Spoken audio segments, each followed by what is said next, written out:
সুপ্রিয় দর্শক, আমন্ত্রণ জানাচ্ছি সময় টেলিভিশনের ডিজিটাল প্ল্যাটফর্ম ফেসবুকে। সঙ্গে আছি আমি বুলবুল রেজা। দিনের বাছাই করা এবং গুরুত্বপূর্ণ সংবাদের বিশ্লেষণ নিয়ে আমাদের ফেসবুক লাইভ। আজকে আমরা যে সংবাদটির বিশ্লেষণ করতে চাই এবং যে শিরোনামটি নির্ধারণ করা হয়েছে সেটি হচ্ছে এক প্রতারকের গল্প। তিনি মূলত ঢাকার হযরত শাহজালাল আন্তর্জাতিক বিমানবন্দরে সবসময় ওত পেতে থাকেন। তার চক্রে রয়েছে ৫ থেকে ৬ জন সদস্য এবং এই চক্রের নাম নিজের নামের সঙ্গে মিলিয়ে রেখেছেন জাবেদ গ্যাং। এই গ্যাংয়ের যারা সদস্য রয়েছেন তাদের মূল টার্গেট মূলত প্রবাসী এবং প্রবাসীদের স্বজনরা, অর্থাৎ বিদেশগামী যারা যাত্রী রয়েছেন, বিশেষ করে যারা প্রথমবারের মতো বিদেশ যাচ্ছেন, যাদের ফ্লাইটের শিডিউল ঠিক করা হয়েছে এবং এই ধরনের যাত্রীদের সঙ্গে যারা সহযাত্রী, আবার কখনো আত্মীয় স্বজন যাদেরকে অর্থাৎ এগিয়ে দিয়ে আসার জন্য এই হযরত শাহজালাল আন্তর্জাতিক বিমানবন্দরে আসেন, তারা তাদের মূল টার্গেট কৌশলে সেই স্বজনদের নাম্বার অর্থাৎ মোবাইল যে নম্বরগুলো রয়েছে সেগুলো প্রথমে তিনি নিয়ে নেন। পরবর্তীতে এই যারা আত্মীয় স্বজন রয়েছেন অর্থাৎ তাদের যে মূল টার্গেট, সেই টার্গেট ব্যক্তির যারা আত্মীয় স্বজন রয়েছেন তাদেরকে জানানো হয় যে আপনি চাইলে বিমানবন্দর থেকে চলে যেতে পারেন। আপনার স্বজন কিংবা ভাই বোন বা অন্য যারাই রয়েছেন যিনি বিদেশ যাবেন, তিনি যখন ফ্লাইটে উঠে যাবেন তখন আপনাকে আমরা জানিয়ে দেব। এভাবেই তিনি মূলত তাদের মোবাইল নম্বরগুলো সংগ্রহ করেন। পরবর্তীতে যেটি করেন, এই যাত্রী যখন বিমানে উঠে যান, বিমান যখন আকাশে, তখন তিনি এই আত্মীয় স্বজনকে ফোনে জানান যে তার যে স্বজন বিদেশ যাচ্ছেন, মধ্যপ্রাচ্যে হোক বা ইউরোপের কোনো দেশে হোক, তিনি কোনো কারণে ফ্লাইট মিস করেছেন। এখন তার এই ভিসা থেকে শুরু করে সমস্ত বিষয় ক্যান্সেল হয়ে যাবেন।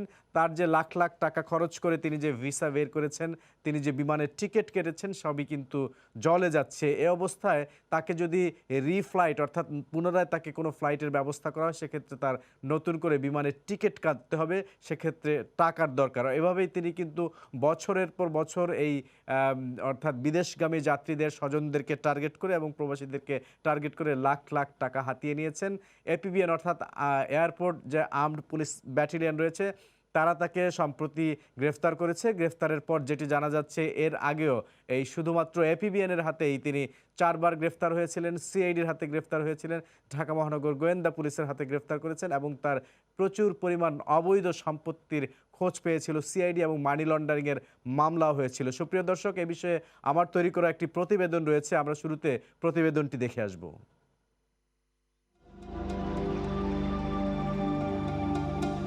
মোবাইল ফোনে কথা বলা এই ব্যক্তির নাম জাবেদ। গত ৩ জানুয়ারি সিঙ্গাপুরগামী এক যাত্রী ফ্লাইট মিস করেছেন মর্মে তার আত্মীয় স্বজনকে ফোন করেন তিনি। যাত্রীর কণ্ঠ নকল করে ফোনে কান্নাকাটি করেও শোনান জাবেদ, অথচ যাত্রী তখন বিমানে। তবে কৌশলে ওই যাত্রীর স্বজনদের কাছ থেকে ৬৫,০০০ টাকা হাতিয়ে নেন। হযরত শাহজালাল আন্তর্জাতিক বিমানবন্দরে জাবেদের পদচারণা দীর্ঘদিনের। বিদেশগামী যাত্রী এবং তাদের স্বজনরাই তার মূল টার্গেট। আব্দুল করিম কি আপনার লোক? হ্যাঁ, আব্দুল করিম আমার লোক। আচ্ছা ঠিক আছে, আব্দুল করিমের তো টিকিট হারায় গেছে গা। তখন তারা আব্দুল করিমকে চায়। আব্দুল করিমকে চাইলে তখন আমি কি করি, মোবাইলটা দিয়ে দিই। আমার মোবাইলটা দিই। হ্যাঁ ভাই, কথা বলেন। হ্যালো, আমার টিকিট হারায় গেছে, তুমি এই যে 15,000 টাকা দিয়ে দাও। কখনো ডলার করে দেওয়ার কথা বলে যাত্রীর টাকা নিয়ে লাপাত্তা, কখনো কৌশলে যাত্রীর পাসপোর্ট এবং ট্রাভেল ডকুমেন্টস নিয়ে পালিয়ে যাওয়া, যাত্রীর ফ্লাইট বাতিল হয়েছে বলে ভয়ভীতি দেখিয়ে স্বজনদের কাছ থেকে অর্থ আদায় করা এবং পুলিশ পরিচয়ে বিভিন্ন অপকর্ম করাই জাবেদের পেশা।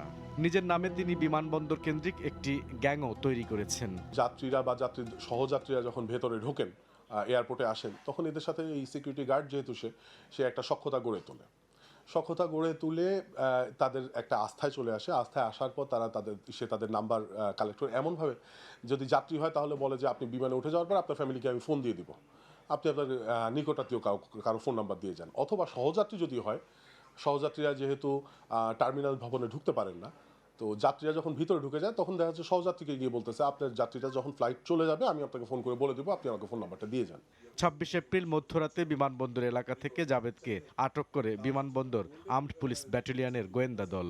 পুলিশ বলছে, বিমানবন্দরের স্টাফ পরিচয়ে বেশিরভাগ সময় প্রতারণা করে জাবেদ গ্যাং।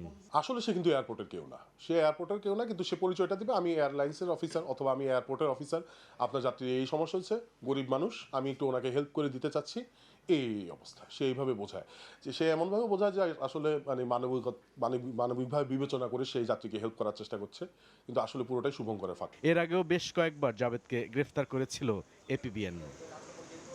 বুলবুল রেজা, সময় সংবাদ, ঢাকা।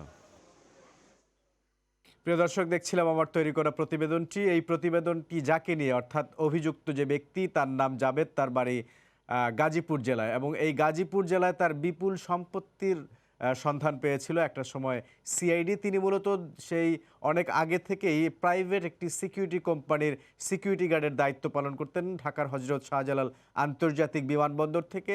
সেই প্রতারণার দায়ে সেখান থেকে তিনি চাকুরিচ্যুত হন, কিন্তু বিমানবন্দর এলাকা এবং বিমানবন্দরে আসা যারা যাত্রী রয়েছেন, বিশেষ করে প্রবাসী রয়েছেন, তাদের স্বজন যারা রয়েছেন, তাদের সঙ্গে যেহেতু তার আগে থেকেই, অর্থাৎ তাদের বিভিন্ন বিষয় সম্পর্কে এক ধরনের ধারণা ছিল, সে কারণে তিনি এই প্রতারণাটাকেই একসময় পেশা হিসেবে বেছে নেন। এবং যেটি আমরা বলছিলাম শুরুতে, মূল টার্গেট থাকে তার এই প্রবাসী যারা বিদেশ যাবেন, অর্থাৎ বিদেশগামী, বিশেষ করে প্রথমবারের মতো যারা বিদেশ যাচ্ছেন। তিনি কৌশলে সেই আত্মীয় স্বজনদের নাম্বার সংগ্রহ করতেন, মোবাইল নাম্বার। আবার অনেক সময় আমরা যারা হযরত শাহজালাল আন্তর্জাতিক বিমানবন্দর কিংবা অন্য কোনো বিমানবন্দরে গিয়েছি, বিশেষ করে যারা বিদেশগামী যাত্রী রয়েছেন, তাদের যে লাগেজ রয়েছে, সেই লাগেজে কিন্তু পাসপোর্ট নাম্বার এবং আত্মীয় স্বজন থেকে শুরু করে নিজের মোবাইল নম্বরটিও থাকে অনেক সময়। সেখান থেকেও তিনি কৌশলে ছবি তুলে নিতেন। পরবর্তীতে এই বিদেশগামী যাত্রী যখন তার ডিপার্চারের সময় হয়ে যেত, অর্থাৎ তিনি যখন বিমানে উঠবেন, ঠিক তার পরপরই কিন্তু তিনি ওই নম্বরে যোগাযোগ করতেন।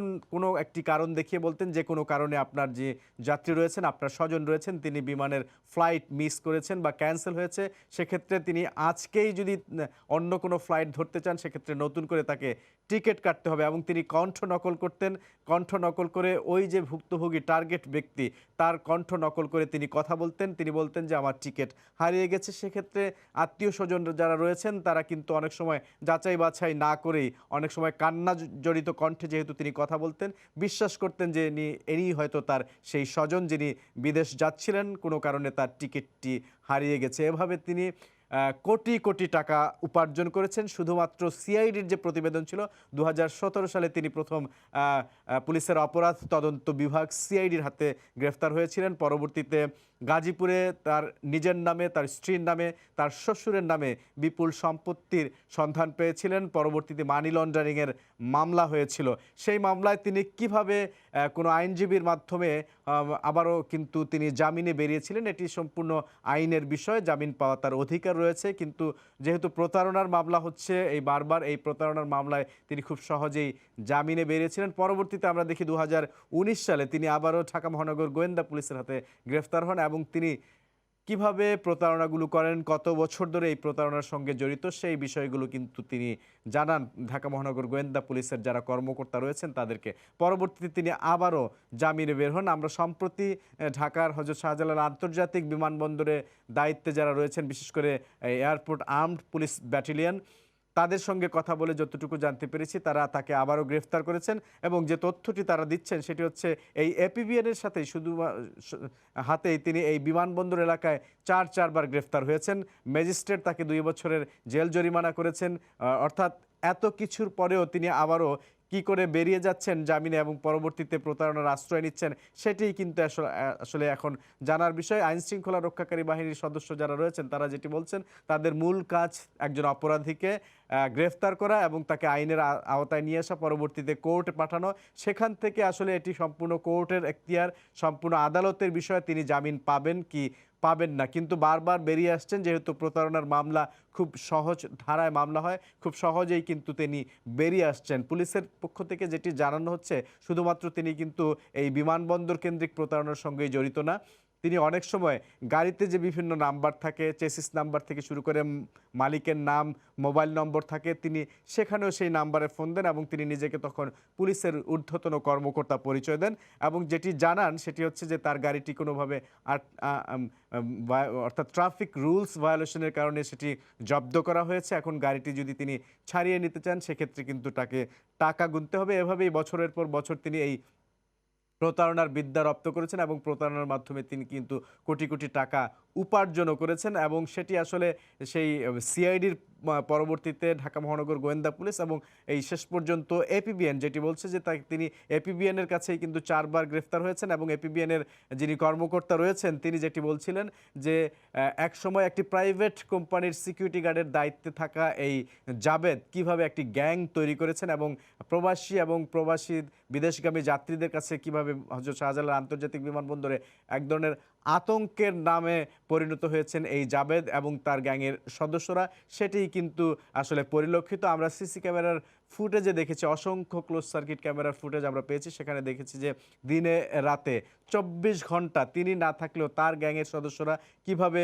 যাত্রীদেরকে টার্গেট করছেন, তাদের সঙ্গে কথা বলছেন, তাদেরকে সহায়তার আশ্বাস দিচ্ছেন, পরবর্তীতে সহায়তার নামে তাদের যে আবেগ, সেই আবেগকে পুঁজি করে তারা কিন্তু এই টাকাগুলো হাতিয়ে নিচ্ছেন। যেহেতু আসলে সেই মুহূর্তে ঠিক এই স্বজন যারা রয়েছেন তাদের কিন্তু বোঝার উপায় থাকে না তার যে আত্মীয় স্বজন যিনি বিদেশ যাচ্ছেন তিনি সত্যি সত্যি বিপদে পড়েছেন কিনা, এবং এই সুযোগটি বারবার তারা নিচ্ছেন এবং এখন পর্যন্ত যেটি বলা হচ্ছে তিনি যেন জামিনে খুব সহজেই বেরিয়ে না আসতে পারে, সেজন্য যারা তার প্রতারণার শিকার হয়েছেন অর্থাৎ ভুক্তভোগী রয়েছেন তারা যদি আলাদা আলাদা মামলা করেন তার বিরুদ্ধে, সেক্ষেত্রে কিন্তু তিনি বা তার চক্রের যারা সদস্য রয়েছেন তাদের খুব সহজেই জামিনে বের হওয়া সম্ভব নয়। সুপ্রিয় দর্শক, এই ছিল আজকের সংবাদ বিশ্লেষণে। পরবর্তীতে অন্য কোনো সংবাদের বিশ্লেষণ নিয়ে আমরা হাজির হব আপনাদের সামনে। ততক্ষণ ভালো থাকুন, সুস্থ থাকুন, সঙ্গেই থাকুন সময় নিউজ .tv।